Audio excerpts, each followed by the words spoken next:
The David Pakman Show at davidpakman.com. Welcome to the bonus show. Anthony Weiner, former congressman, his stint in prison starts today. He was, or maybe yesterday, was this article from yesterday? I'm not sure the date on it. It started or is about to start. Let's put it that way. He is turning himself in, or did turn himself in, for a 21-month sentence for sexting with a 15-year-old girl. He is going to be at a facility in suburban Boston, so he is going to be in our area. Now, I don't know which one this is. There is that prison you can see from the turnpike when you're driving east off to the right. Well, it's going to be a federal prison. I think it's in Danvers, which is about an hour west of here. Danvers is west. I guess Yes. I never knew where Danvers was.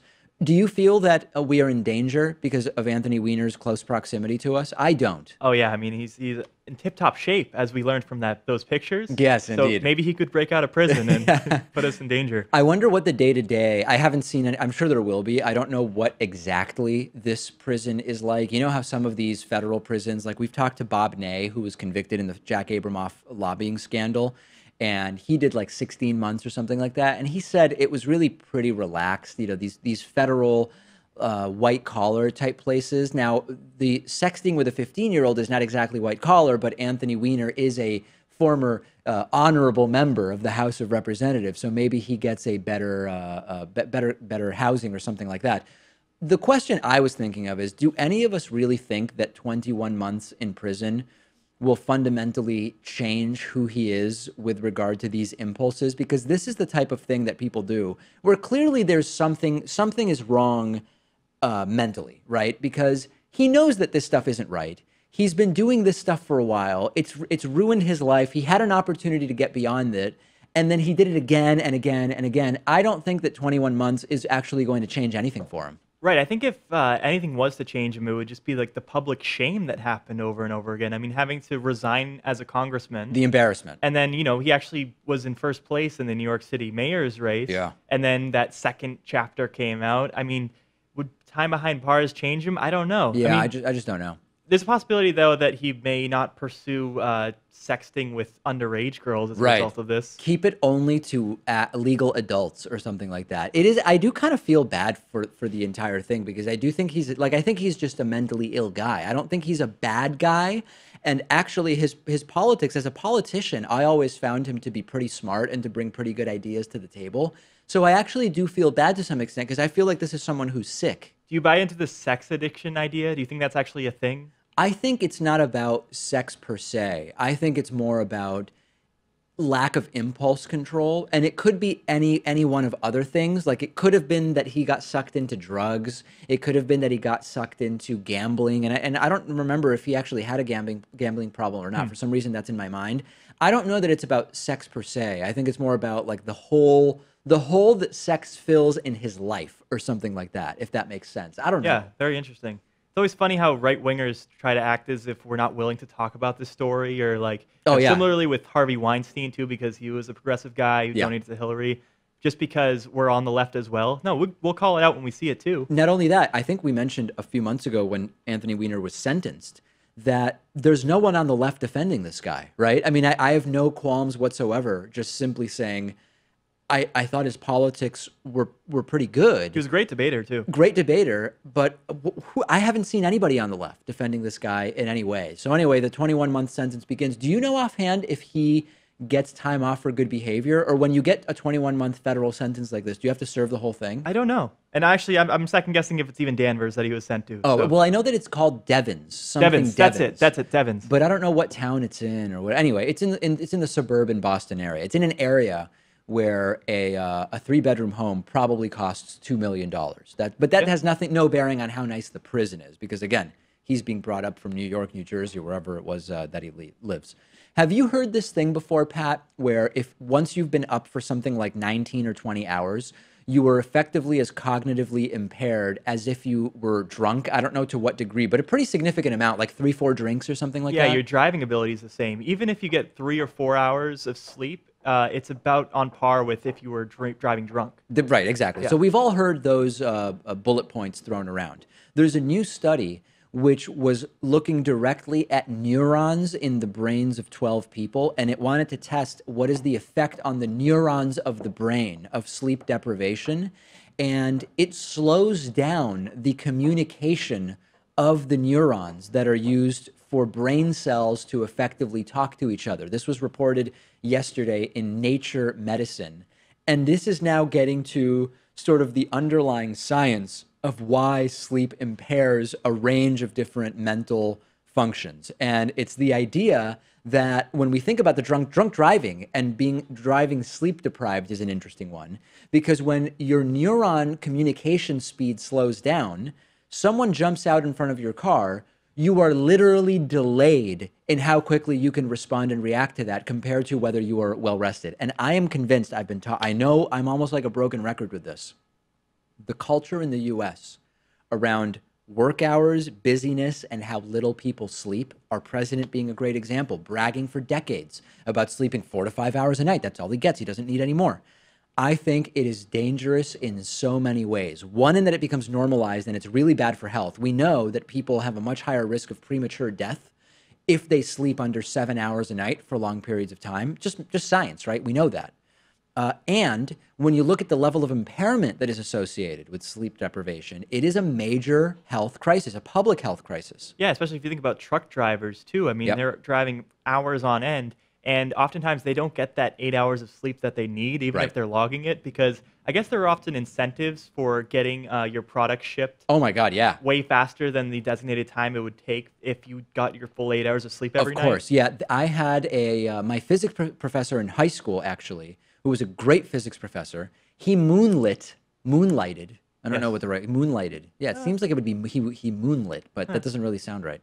Anyway, he moonlighted as a regional truck driver. So he wouldn't do like the cross-country stuff. He has to get back for school. He has to be back for school, exactly. But on weekends, he would do regional, like maybe go to from Western Massachusetts to Michigan and back, South Carolina, like still pretty far, but not cross-country.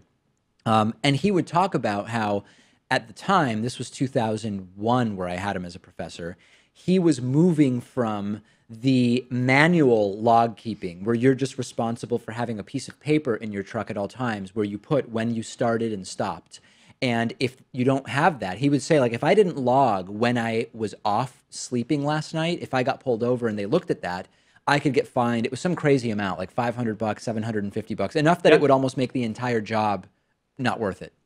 He said that at the time they were starting to transition to all electronic devices and that it's much harder to cheat those, because we can all imagine how you just fill in, yeah, I slept 8 hours, but really it was 5, and then you continue. But that is a major, major issue. And what I don't know enough about trucking to know, but what I've been told is that it's tougher to lie about time, or about rest time, with the new electronic monitors, which also know if the truck is moving and this type of thing. If you stop at a truck stop, take a few hours of sleep, right? But I don't know if there are new ways to circumvent the new electronic monitors. I don't know. When's the last time you pulled an all-nighter?